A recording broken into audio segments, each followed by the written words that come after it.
No.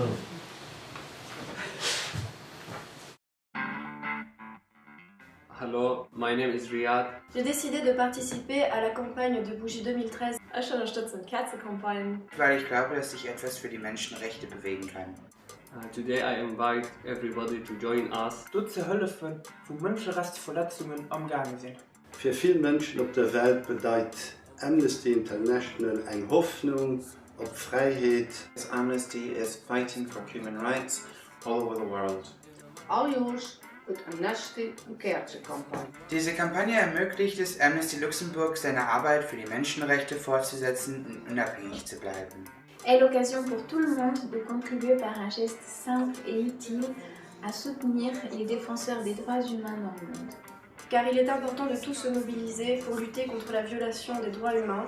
Sie kann nur gelingen, wenn alle mitmachen. Attend on December. Il 10 dicembre. Den 10. Dezember. Le 10 décembre. Den 10. Dezember. Le 10 décembre. Am 10. Dezember. 10. Dezember.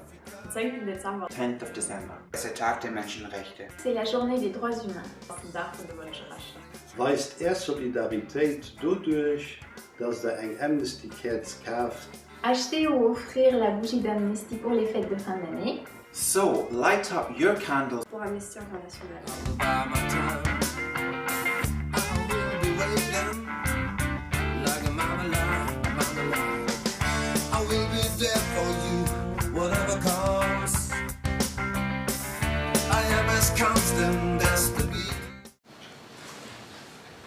Good morning, bonjour, good morning, right.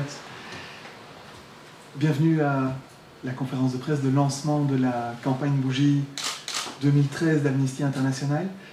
On va procéder en deux étapes. Je vais d'abord dire quelques mots sur la campagne Bougie en tant que telle, et puis je vais passer la parole à Murat Cekic, donc le directeur d'Amnesty International Turquie, qui nous fait le grand plaisir d'être avec nous ce matin pour lancer cette campagne. D'abord, parler des bougies. Donc vous avez devant vous nos bougies 2013, elles sont un peu différentes des années précédentes. Elles ont des couleurs qui sont un petit peu modernisées, elles ont le logo Amnesty International dessus. Donc ça c'est un peu la première nouveauté.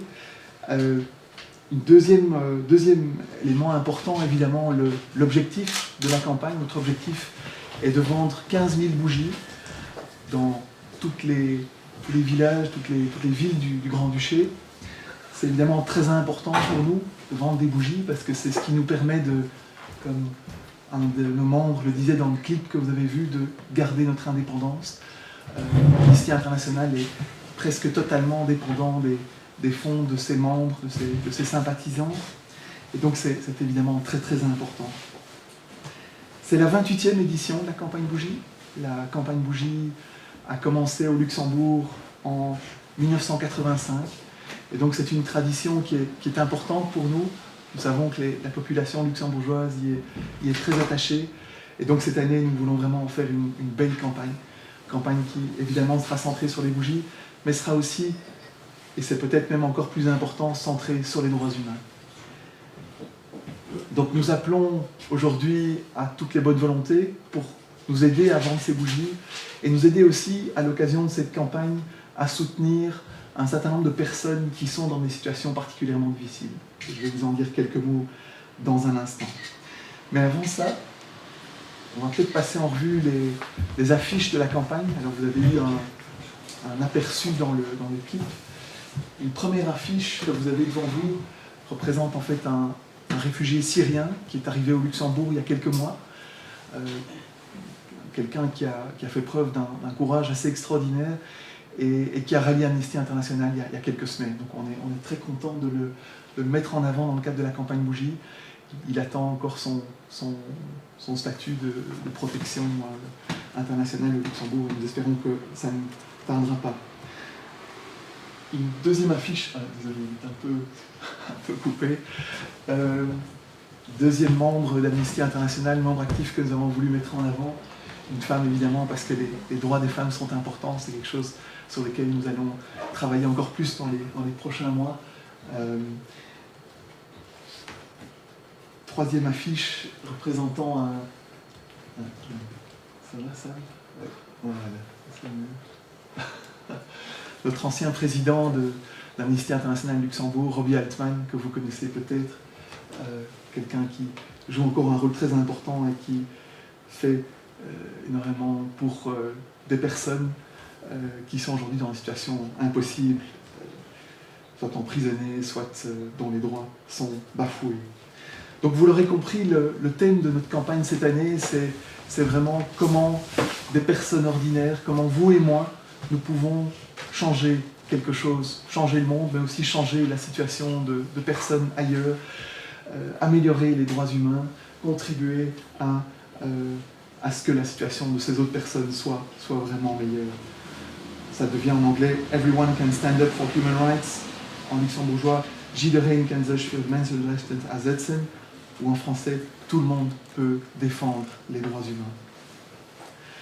Je vais peut-être, avant de passer la parole à Mourad, vous toucher quelques mots de 4 situations que nous allons mettre en avant cette année, des situations évidemment difficiles, de personnes ordinaires dans 4 pays et que nous avons choisi au niveau d'Amnesty International au Luxembourg, mais aussi sur le plan international, de mettre en avant parce que ces situations nous semblaient demander vraiment un coup de projecteur de la part de nos membres, mais aussi de votre part, vous les médias. Première situation, celle de Myriam Isoro Lopez. Donc une personne ordinaire, une mère de famille, qui en février 2011, quelques instants après avoir déposé ses enfants à l'école, a été attrapée par 2 hommes cagoulés. Elle a été ligotée et conduite les yeux bandés dans une caserne militaire de la ville de Tijuana. Durant la semaine qui a suivi, elle a été violée à plusieurs reprises par des soldats qui l'ont également torturée afin qu'elle signe une fausse déclaration dans laquelle elle avouait son implication dans des délits de drogue. Donc cette situation est évidemment totalement inacceptable et elle n'a malheureusement pas été suivie de résultats en justice. Et donc au niveau d'Amnesty International, nous avons décidé de prendre la situation de Myriam Isoro Lopez Vargas comme un cas un peu emblématique pour mettre en avant une situation d'impunité et pour essayer de traduire les tortionnaires de Myriam devant la justice. Une deuxième situation, aussi particulièrement révoltante et qui nous met très en colère au niveau d'Amnesty International, c'est la situation du village de Nabi Saleh en Palestine, où des villageois subissent une répression violente de la part de l'armée israélienne. Bonjour. Depuis 2009, les villageois de Nabi Saleh organisent chaque semaine des manifestations pacifiques contre l'occupation militaire et pour résister à la colonisation. La raison pour laquelle nous avons décidé de soutenir les villageois de Nabi Saleh, c'est évidemment parce que leur résistance à l'occupation est pacifique. C'est évidemment très important pour nous. Il y a évidemment aussi une situation d'injustice dans la mesure où l'armée israélienne et l'occupation de la zone où Nabi Saleh se trouve a conduit à la prise de la plupart des terres agricoles de cette communauté qui est littéralement étranglée du fait de cette colonisation. Durant ces manifestations pacifiques, nous avons également constaté une utilisation d'une force excessive qui a conduit à la mort de 2 personnes, 2 manifestants pacifiques et de nombreuses blessures parmi ces manifestants, y compris des femmes et des enfants. Deuxième situation pour laquelle nous allons appeler la population luxembourgeoise à se mobiliser durant cette campagne. Troisième situation, celle de 3 manifestants russes. Alors vous savez tous que la situation en Russie est de plus en plus difficile pour les ONG, mais aussi pour les personnes ordinaires, pour les personnes comme vous et moi qui veulent exprimer leur opinion, qui veulent tout simplement faire usage de leurs droits, de leur liberté d'association, qui veulent s'organiser, qui veulent simplement dire ce qu'elles pensent par rapport à la situation. Et donc ces 3 manifestants qui étaient dans la rue et manifestaient de manière de nouveau totalement pacifique le 6 mai 2012, quelques temps avant l'élection de Vladimir Poutine, ont été arrêtés. Ils s'appellent donc Vladimir Akimenkov, Artyom Saviolov et Mikhail Kozenko. Ils ont été libérés assez rapidement et puis ils ont été arrêtés de nouveau un mois après. Et depuis mai 2012, ils sont en garde à vue, ce qui a évidemment un impact très négatif sur leur morale et sur leur santé. Vladimir est en train de perdre la vue, quelque chose qu'on observe malheureusement souvent quand des personnes sont arrêtées de manière injuste. Mikhail Kozenko ne reçoit pas les médicaments dont il a besoin et Artyom Saviolov a un trouble de la parole qui ne fait que s'aggraver depuis qu'il est en détention. Donc c'est aussi une situation injuste qui nous met en colère au niveau d'Amnesty International et que nous avons voulu mettre en avant dans le cadre de notre campagne Bougies. Enfin, 4e, mais pas la moins importante, au contraire, situation, c'est celle de Hakan Yaman, un citoyen ordinaire, tout ce qu'il y a de plus ordinaire, turc, dont Murat va nous parler maintenant. Thank you. Thank you very much, Stan. Please excuse me for not being able to speak in French or in Luxembourgish.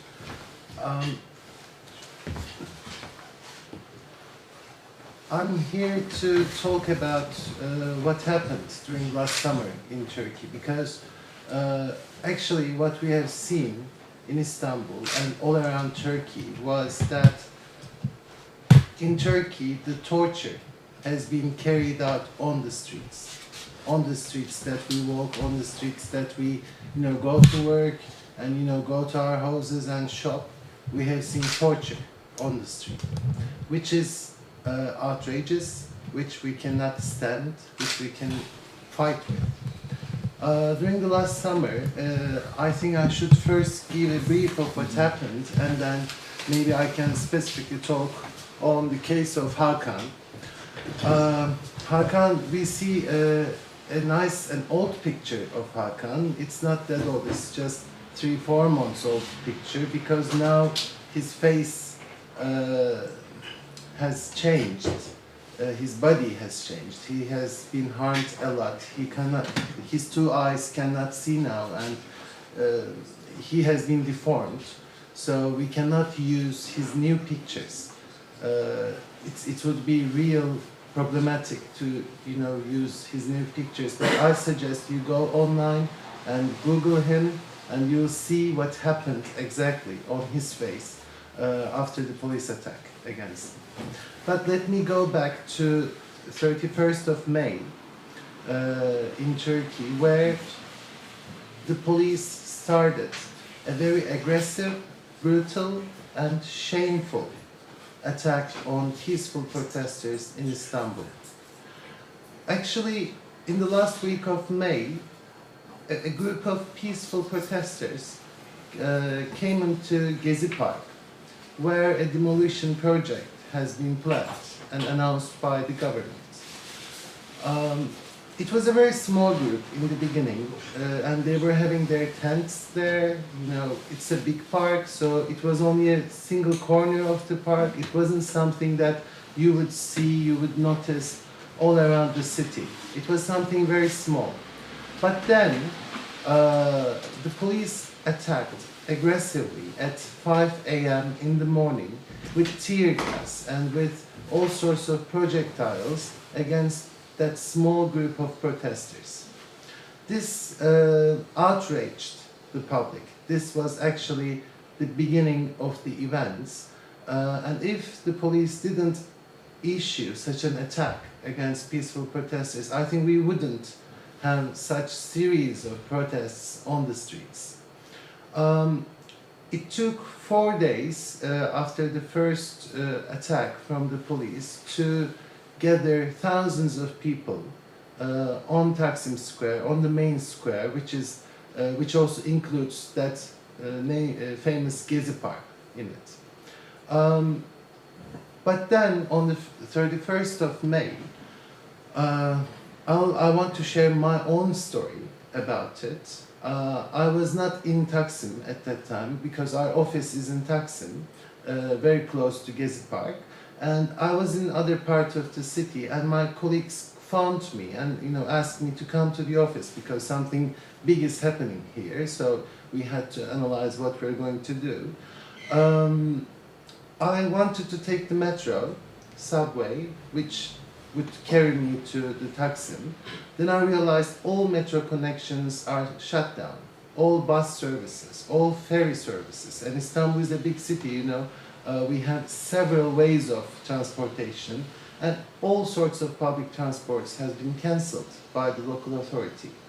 And also, it was not possible to, take a taxi cab or something because everyone was trying to evacuate the Taksim Square as soon as possible, but it became impossible by the decisions of the government to leave the place, even if you want to leave.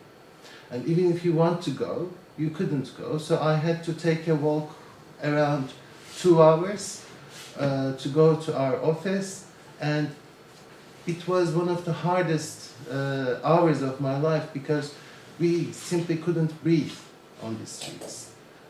It was very traumatic for many, especially young people, old people who has sicknesses or asthma or that sort of like breathing sicknesses or lung sicknesses. It was really traumatic for them because it was simply not possible to breathe on the street. Anywhere you go, you would find the police shooting tear gas cannons. So this is how it started, actually. It started with a brutal wave of police violence in Turkey. I will not go into details of what happened. If you want to ask, of course I can answer. But during the first 3 months, more than 8,000 people have been injured in Turkey because of the protests. At least 11 people has lost their eyes, and I'll come to this, why I mention eyes, and at least 5 people is dead, and we are sure that 3 of them are directly killed by police officers, and the other 2 is because of accidents that occurred because of the protests. So this is the general picture of the protests, and I want to, go deeper with Hakan. Would you like to watch the film before? Or? Yeah, before going deeper into Hakan's case, I think we should hear his voice, where we have a video of him.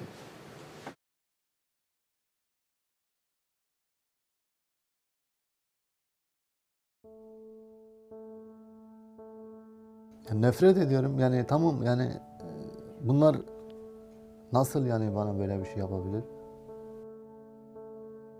Şofördüm. Ticari olarak yapamayacağımı daha çok üzüldüm. Eskisi gibi yani mümkün değil yani. Olamaz.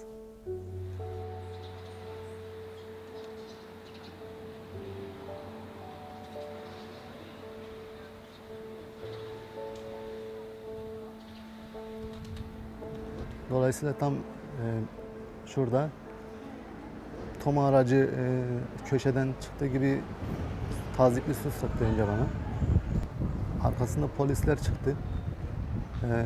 Gaz bombası attı. Sağ karın boşluğuma değdi. 5 tane çevik kuvvet, bir tane sivil polis yerde darp ediyorlar beni. Tüplerini bile hissettim. Götürüp en son orada ateşe bırakmıştım. Yani yerden çekerken de sivil polis herhalde bir gözümü çıkarttı. Yakalanması, yani bana burada bunu yapanların yakalanıp en ağır bir şekilde cezalandırılmasını istiyorum. En çok istediğim şey bu. Çünkü hiçbir insan bunu hak etmemiştir yani. Yani gözümün çıkarıldığı yer şurası yani. Ya ailem benim etkilendiğim kadar onlar da etkileniyor. Yani sonuçta 2 tane çocuğum var. Onlar daha çok etkilendi. Eşim daha çok etkilendi. Hayatımız bayağı bir zorlaştı. Eşim çalışamıyor. Yani artık hani eve bir gelirim yok. Yani her şey sorun. Yani şu an bilmiyorum hani nasıl üstesinden geliriz, nasıl düzelir bilmiyorum. Yani inşallah düzelir. En azından yalnız olmadığımızı biliyoruz. Hani bize destek olanların olduğunu biliyoruz. Çok güzel bir şey. Gerçekten çok çok teşekkür ediyorum herkese, size. Güzel bizim için gerçekten umut verici.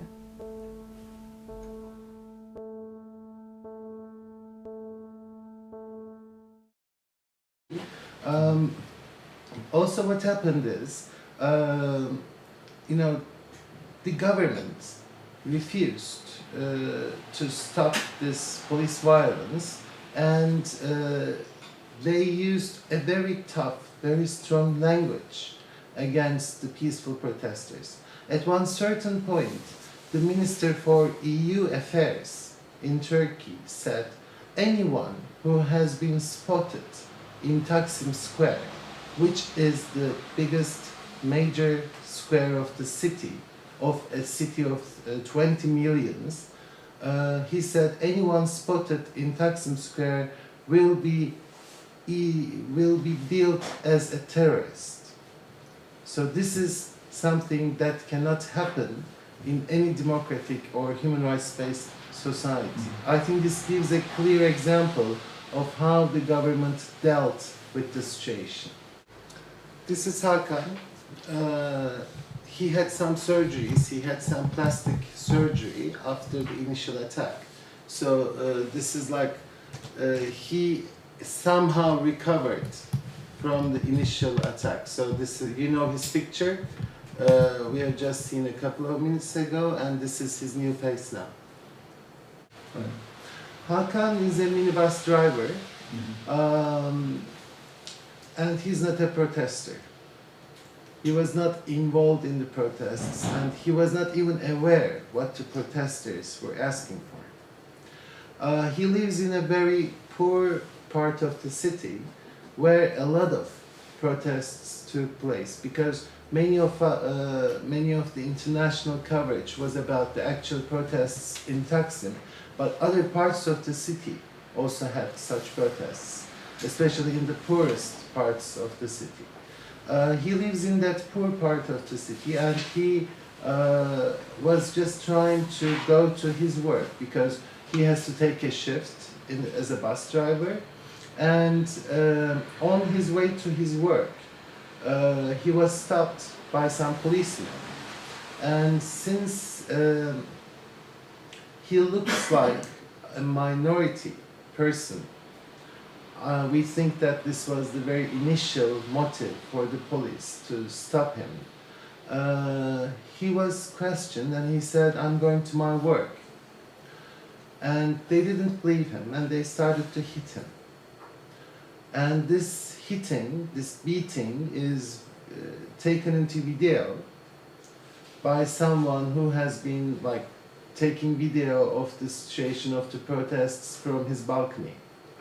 And he was severely beaten, and of course they used very bad language against him.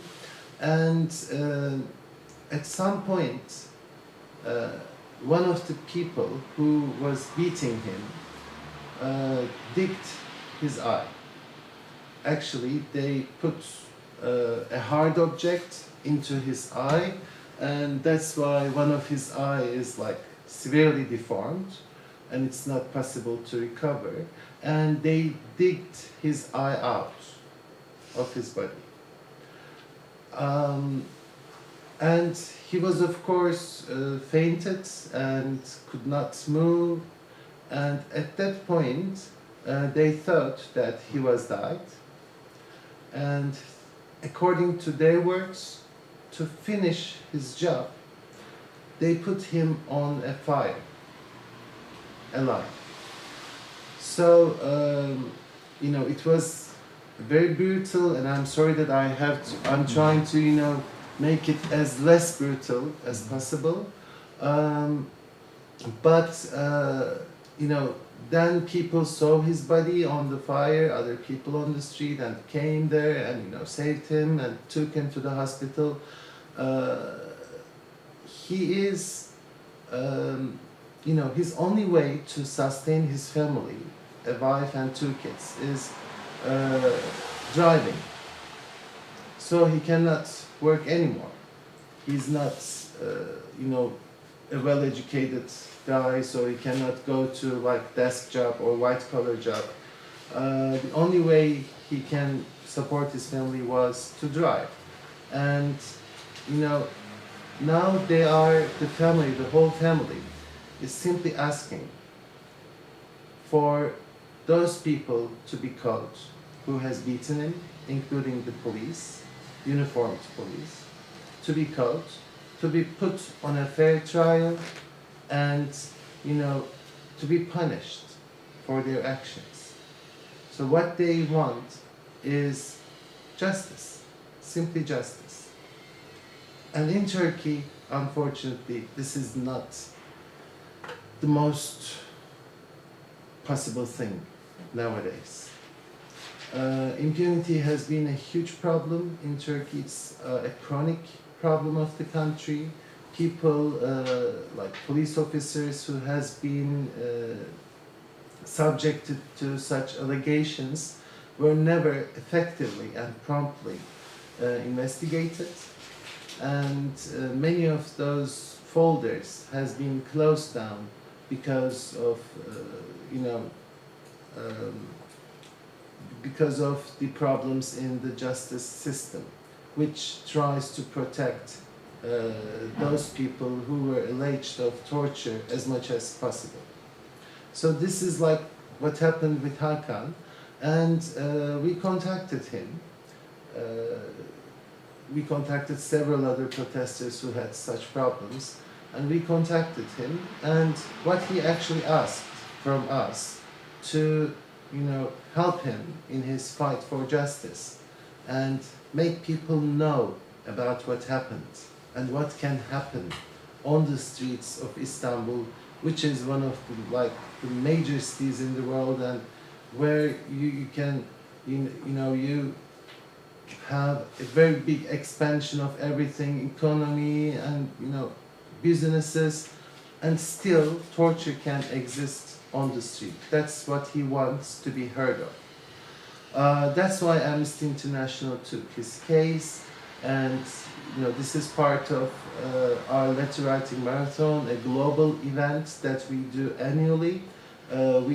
We have some other cases around the world, and Hakan is one of them, and in many countries around the world this year, on 10th of December, people will go out on the streets and ask for justice for Hakan. This will be like the shortest summary of events from my perspective, and I'll be very glad to answer if you have any questions on the events and on the situation.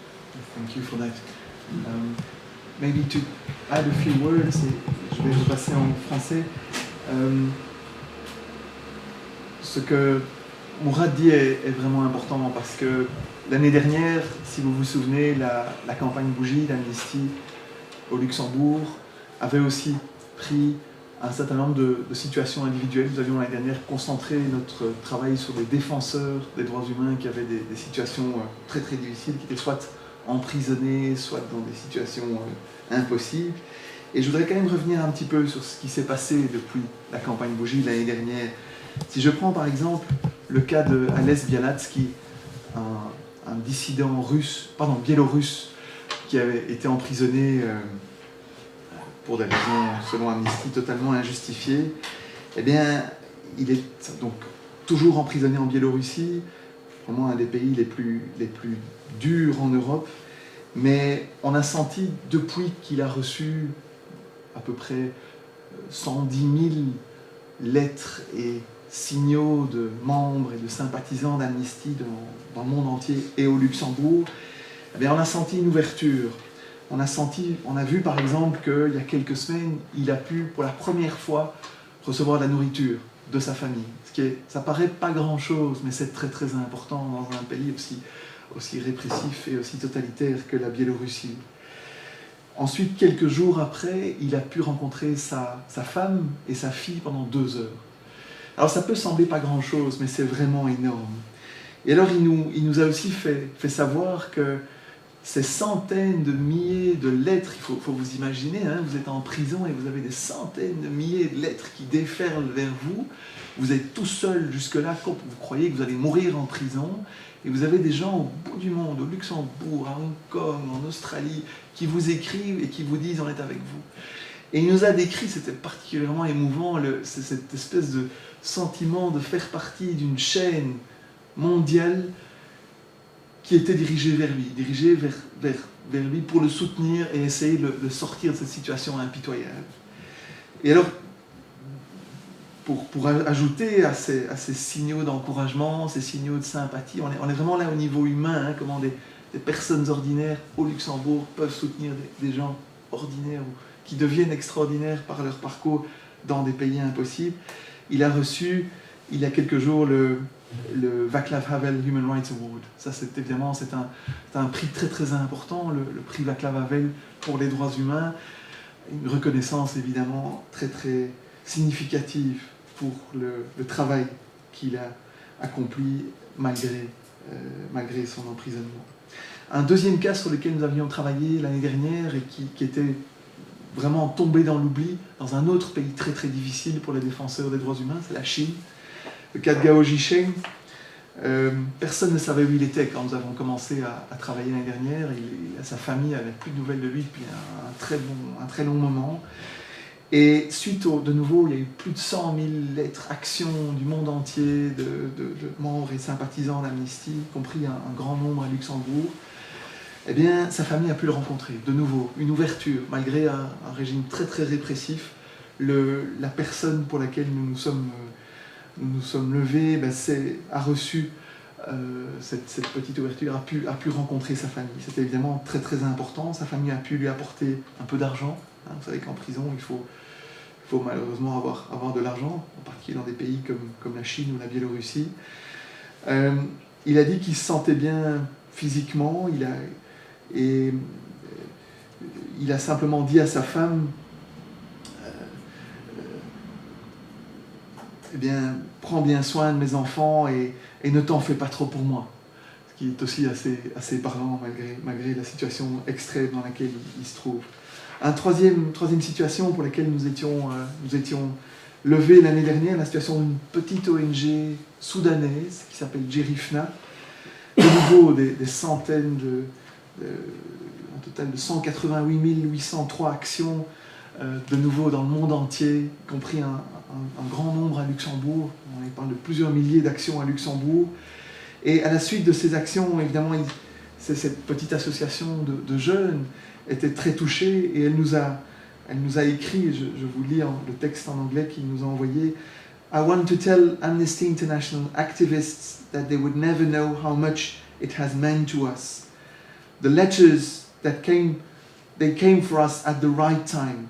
We really needed this moral push. This feeling, and ceci est très important, this feeling that other people care. For us, it was like a therapy, une thérapie. Tell them that we too believe in their cause. We thank them. And that if they ever need help, we will also be there for them. Ce qui est évidemment assez extraordinaire, considérant que cette association vit de nouveau dans des conditions très très difficiles et harcelée par les autorités soudanaises. Et donc il conclut « Together we can make a worldwide movement ». Donc de nouveau ce sentiment que Mourad décrivait à propos de la situation en Turquie, où aussi, au moment des manifestations et de la répression au mois de juin, vous aviez un peu partout des manifestations à Luxembourg, au Paraguay, dans d'autres pays. Et c'était important. C'était important que que les défenseurs des droits humains dans des pays difficiles sentent cet élan de solidarité, d'où notre appel aujourd'hui. Avant de vous passer la parole, pour des questions, je suis sûr que vous avez des questions pour Murat, je voudrais conclure en rappelant vraiment l'importance de ce qui se joue aujourd'hui. Alors évidemment, on essaye de vendre des bougies pour défendre notre indépendance, mais on est aussi en train d'essayer de mettre en avant des situations de personnes ordinaires qui sont dans des situations impossibles et que des individus au Luxembourg peuvent contribuer à soutenir. Les lettres qui viennent d'Echternach, de Eschteralzet, de Luxembourgville, des villages du Nord, sont importantes. Elles changent vraiment la vie de personnes qui sont dans des situations impossibles, comme celle de Myriam, des villageois de Nabi Saleh, des manifestants de Bolotnaya et de Akom Yayan, dont nous parlait Murat il y a quelques instants.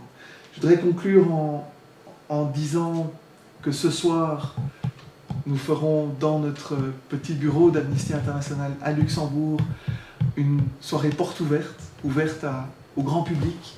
Donc vous êtes évidemment bienvenus vous-même, mais aussi vos familles, la population luxembourgeoise est plus que bienvenue. Vous avez vu qu'il y aura des bougies sur l'escalier, il y aura des éclairages, ça fera probablement des belles photos que nous vous transmettrons aussi. Et alors, ça commencera à 18h, donc on ouvrira vraiment les portes de la section et on veut permettre à toutes des personnes ordinaires résidentes à Luxembourg de découvrir un peu le travail d'Amnesty International, de rencontrer des membres d'Amnesty International, de nous rencontrer, de poser leurs questions. Et puis à 19h30, nous aurons droit à une conférence, débat avec Murat sous les projecteurs. On sera évidemment très heureux d'aller plus loin avec lui dans la situation particulière que vit aujourd'hui la Turquie, à un moment, probablement un moment charnière, où on sent qu'elle hésite un petit peu entre l'Occident et l'Orient. Elle est également elle-même tiraillée par des tensions liées au conflit en Syrie, donc une situation extrêmement complexe, extrêmement importante, un immense pays, la Turquie, où des choses très très importantes sont en train de se passer, et Murat nous en parlera ce soir à 19h30. Donc voilà, je crois que je vais m'arrêter là. Nous allons évidemment continuer cette journée avec une visite au ministère des Affaires étrangères où nous appellerons notamment le Luxembourg à garder un œil sur le traité sur le commerce des armes, traité très important qu'il a très très bien défendu ces derniers mois, et en particulier par rapport aux exportations de gaz lacrymogène vis-à-vis de la Turquie. Non pas que le Luxembourg en exporte, mais l'Union européenne peut jouer un rôle très très important par rapport à ce point-là, ainsi que par rapport à l'impunité et à la liberté d'expression et d'association en Turquie. Donc voilà, on va s'arrêter là. Maintenant, la parole est à vous, si vous avez des questions pour Murat ou par rapport à la campagne Bougie. Yes, I have a question concerning Hakan. You told us he was politically not involved, but now he is. He changed his mind because he had... Of course, he has joined up to others who is asking for justice and, abolition of torture in Turkey. He has joined them.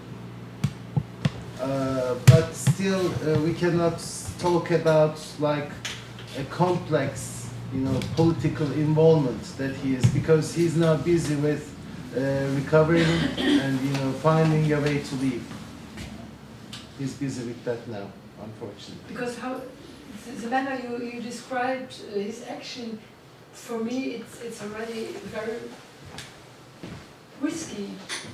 It is, but after what happened to him, I think he feels more courageous to take action because he thinks that he has nothing left to lose.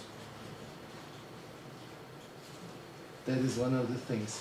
And Stan already mentioned that what we ask from Turkish government, I think it's very essential that we won't face with other victims such as Hakan, because if freedom of expression and right to peaceful assembly, right to peaceful protest were guaranteed by the Turkish government. How come we wouldn't have this? And no one would, lose their lives or be hurt by the police. So I think it's essential that there should be a very thorough review of the relevant laws in Turkey, particularly the anti-terror law and law on meetings and demonstrations. They have to be, thoroughly reviewed, and prompt, effective, and impartial investigation is essential. That is what we miss in Turkey. That's why Stan already mentioned the impunity problem, and that's why Turkey should have prompt, effective, and impartial investigation, and also there should be an independent police review mechanism established by the government, by the parliament, but unfortunately we lack such a mechanism, such an independent mechanism to effectively deal with the complaints in Turkey. And Stan already, I think, mentioned with my little French about what we ask from the international community. I think that is very essential because Luxembourg is key in EU affairs and European-wide affairs. There are at least 3 EU members who are deporting tear gas, water cannon, and such devices like chemical irritant devices and kinetic impact projectiles to Turkey. One of them is Belgium, the other one is Czech Republic, and the other one is United Kingdom. We have evidence that at least during the last 3 years, those 3 countries has sent such devices to Turkey.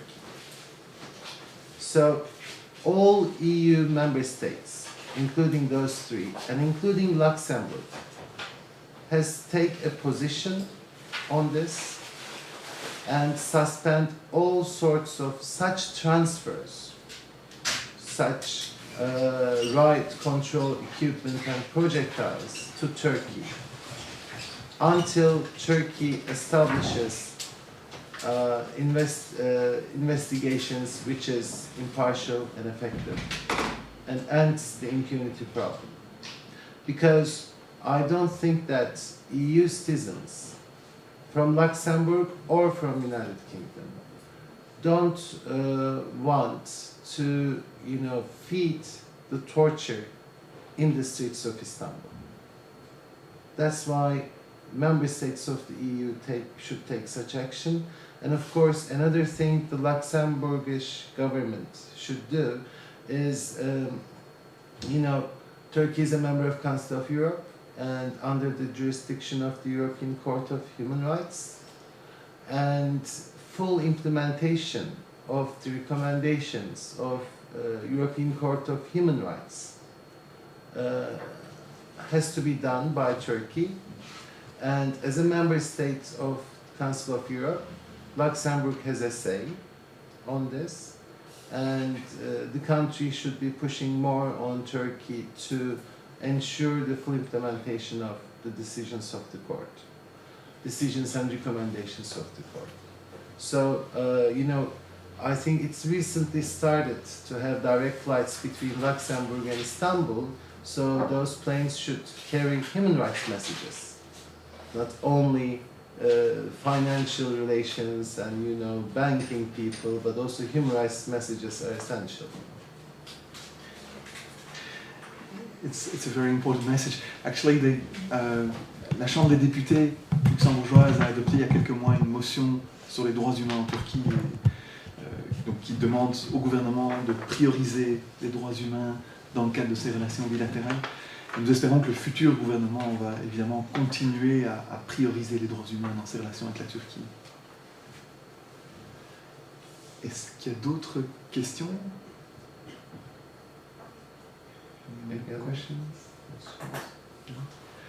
Okay.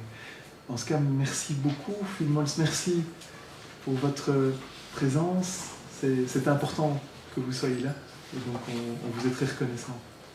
Thank you very much.